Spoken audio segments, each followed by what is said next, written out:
खबर उपभोक्ता की, खबर आपकी। उपभोक्ता संबंधी ताजा खबरें हर शाम।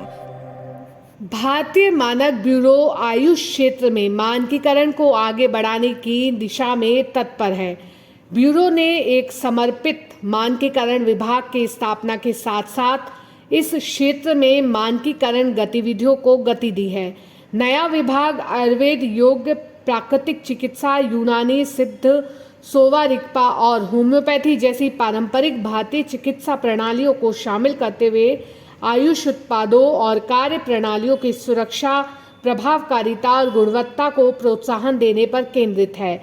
आयुष के लिए मानकीकरण गतिविधि की प्रक्रिया और संरचना की जानकारी देते हुए बीआईएस के महानिदेशक प्रमोद कुमार तिवारी ने कहा कि प्रसिद्ध विशेषज्ञों के नेतृत्व में बीआईएस में आयुष विभाग ने 7 अनुभागीय समितियों का गठन किया है, जिसमें से प्रत्येक एक विशिष्ट आयुष प्रणाली की देखरेख करती है। ये समितियां राष्ट्रीय और अंतर्राष्ट्रीय दिशा निर्देशों के अनुसार व्यापक साक्ष्य आधारित मानकों को सुनिश्चित करने के लिए विशेषज्ञों, वैज्ञानिक और तकनीकी संस्थानों, उद्योग प्रतिनिधियों एवं नियामक निकायों सहित विभिन्न हितधारकों के साथ मिलकर कार्य करती है। फतेहाबाद जिला उपभोक्ता विवाद निवारण आयोग ने उपभोक्ता को बड़ी राहत देते हुए मृत गाय के क्लेम के रूप में बीमा कंपनी को 83,000 रुपये 7% ब्याज सहित देने के आदेश दिए हैं। आयोग ने बीमा कंपनी को वाद खर्च के रूप में 11,000 रुपये की राशि उपभोक्ता को देने के आदेश भी दिए हैं।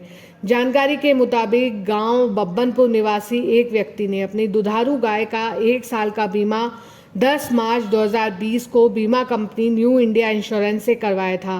3 मई 2020 को गाय की मौत हो गई।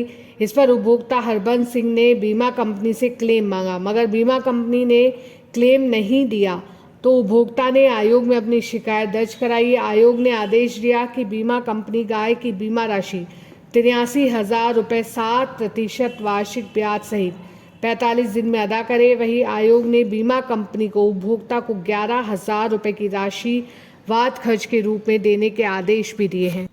जगदलपुर जिला उपभोक्ता आयोग ने हाल ही कॉम्बो ऑटोकॉप वाहन विक्रेता को दोषयुक्त वाहन विक्रय करने के लिए 1 लाख रुपए की क्षतिपूर्ति और 10,000 रुपये का जुर्माना अदा करने का आदेश दिया है।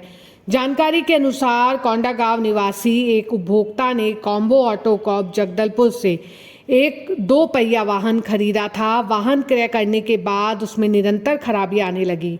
आवेदक द्वारा इसकी शिकायत वाहन विक्रेता से किए जाने पर वाहन विक्रेता द्वारा बार बार मरम्मत की गई। आवेदक द्वारा वाहन वारंटी पीरियड में होने के कारण बताते हुए वाहन विक्रेता ने नई गाड़ी देने का निवेदन किया था, जिसे वाहन विक्रेता ने इनकार कर दिया।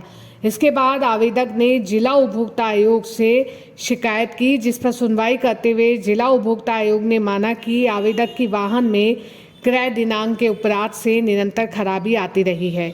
इसके बाद ये फैसला सुनाया गया। वित्त वर्ष 2023 में भारतीय कंपनियों ने कॉरपोरेट सोशल रिस्पॉन्सिबिलिटी CSR खर्च का 33% शिक्षा पर खर्च किया है, जो कि अब तक का सबसे बड़ा आंकड़ा है। वहीं सरकार द्वारा एक स्कीम लाई जा रही है। इसके तहत कंपनियों को अपने CSR फंड का 10% हिस्सा इंटर्नशिप पर खर्च करना होगा। इससे देश में कौशल विकास को बढ़ावा मिलेगा। सरकारी डेटा के अनुसार वित्त वर्ष 2023 में CSR के तहत कंपनियों की ओर से व्यावसायिक कौशल पर 1,164 करोड़ रुपए की राशि खर्च की गई, जो कि इससे पिछले वित्त वर्ष 1,033 करोड़ रुपए थी। केंद्रीय बजट 2024-25 में वित्त मंत्री निर्मला सीतारमण ने एक नई स्कीम की घोषणा की थी। इसके तहत कंपनियों को अपनी CSR का 10% हिस्सा इंटर्नशिप पर खर्च करना होगा। सरकार की ओर से दी गई जानकारी में कहा गया कि अगर किसी कंपनी की नेटवर्थ 500 करोड़, टर्नओवर 1,000 करोड़ रुपए का है या फिर मुनाफा 5 करोड़ रुपए या उससे ज़्यादा का है, तो उस कंपनी एक्ट 2013 की धारा 135(1) और कंपनी नियम 2014 के तहत इन नियमों का पालना करना होगा।